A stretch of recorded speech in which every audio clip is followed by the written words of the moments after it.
Fuerza bruta. Metal forjado. Si combinamos estas dos fuerzas de los elementos, obtendremos como resultado la civilización. La propia estructura de nuestro mundo construido se ha forjado a partir de esos elementos básicos. La cadencia de nuestro progreso se encuentra en el ponderado sonido del martillo de herrero.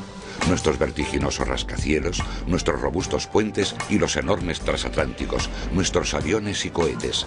No podemos escapar al poder y la necesidad del metal. Es la materia natural a la que hemos dado forma para levantar las más impresionantes estructuras realizadas por el hombre.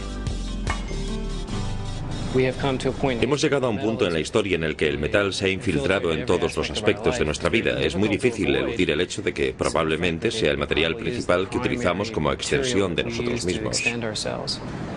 Los metales tienen unas características que resultan ideales para casi todo aquello que hace que el mundo moderno sea moderno.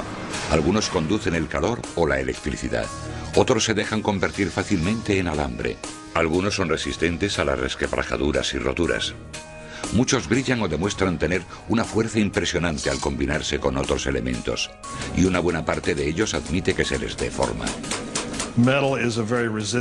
El metal es un material muy resistente, un material al que tengo que engatusar, con el que tengo que luchar y con el que debo alcanzar compromisos para poder manipularlo, doblarlo a mi gusto para hacer lo que quiero hacer con él. Los metales están en todas partes, no solo en aquello que obviamente está hecho de metal, como los pilares de acero y las latas de aluminio. El calcio de nuestros dientes y nuestros huesos y el silicio del cristal también son metales cuando se encuentran en estado puro. Los metales constituyen los 2/3 de todos los elementos conocidos. Un elemento está formado por protones, neutrones y electrones que constituyen un átomo que no puede ser reducido a otras sustancias. Todos los elementos están catalogados en la tabla periódica, que enumera cada elemento en una escala ascendente, basándose en su número atómico o número de protones y electrones que constituyen sus átomos. En la tabla periódica se agrupan en filas. La última columna de la tabla periódica alberga los elementos nobles que son muy estables. Es como si el resto de los elementos quisieran ser como ellos. Pueden conseguirlo renunciando a un electrón o a más de uno, perdiendo electrones.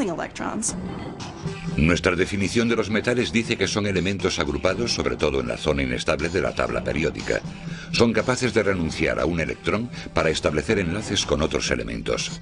La clave de los metales es precisamente esa capacidad de establecer enlaces con otros elementos y compuestos con el fin de formar sustancias llamadas aleaciones, con propiedades completamente nuevas y únicas.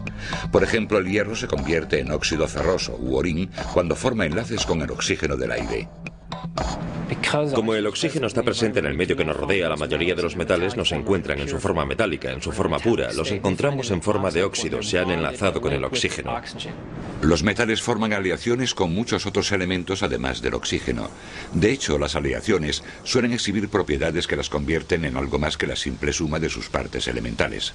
Mucha gente habla del acero, pero existen muchos tipos. En el acero hay hierro, pero también muchas otras cosas. Y si cambiamos la composición, cambiaremos las propiedades. Para nuestros antepasados, definir un metal resultaba más sencillo. Sabían que las piedras brillantes que solían agruparse en zonas concretas o que a veces aparecían sobre la tierra solían ser más duras que los guijarros y que al golpearlas, en lugar de pulverizarse, se doblaban. Según los arqueólogos, a finales de la Edad de Piedra, hace más de 6.500 años, el primer metal manipulado por el hombre seguramente fue el cobre, ya que podía encontrarse en depósitos en cualquier lugar del mundo e incluso, a veces, aparecía fijado sin mucha fuerza en el suelo o en afloramientos. El cobre aparece en la naturaleza en lo que denominamos estado natural, es decir, sin formar aleaciones. Se combinará con los compuestos químicos que se hallen a su alrededor, que le darán un color azul fuerte o verde fuerte, lo cual hace que su identificación resulte muy sencilla. Cuando se encuentran en dicho estado natural es relativamente fácil formar objetos con él a golpe de martillo. Probablemente comenzaron a usarlo y a integrarlo en sus vidas. Seguramente el hecho de que fuese pesado les hizo pensar en utilizarlo como utensilio de algún tipo. Pronto aprendieron que en presencia del calor se hacía más maleable y podían darle forma. Creo que todo evolucionó a partir de ahí. El cobre, en un principio, se extraía con huesos y piedras para sacar la mena de metal. La mena es una amalgama de piedras y metal. Entonces fueron capaces de comenzar a excavar en el suelo y seguir las vetas de mena.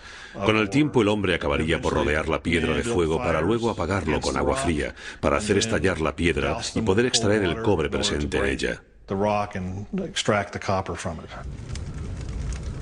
Los pedazos de mena se reunían y fundían o calentaban hasta alcanzar la temperatura de fundición del metal, normalmente en un contenedor de cerámica resistente al calor.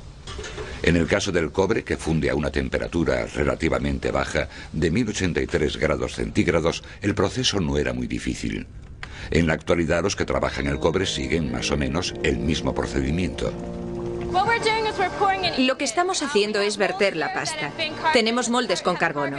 Tradicionalmente se habría usado petróleo quemándolo para crear carbono en los moldes para que el metal fluya una vez fundido y pueda verterse en los moldes. Una vez fundido, al cobre se le puede dar forma de herramienta o de adorno.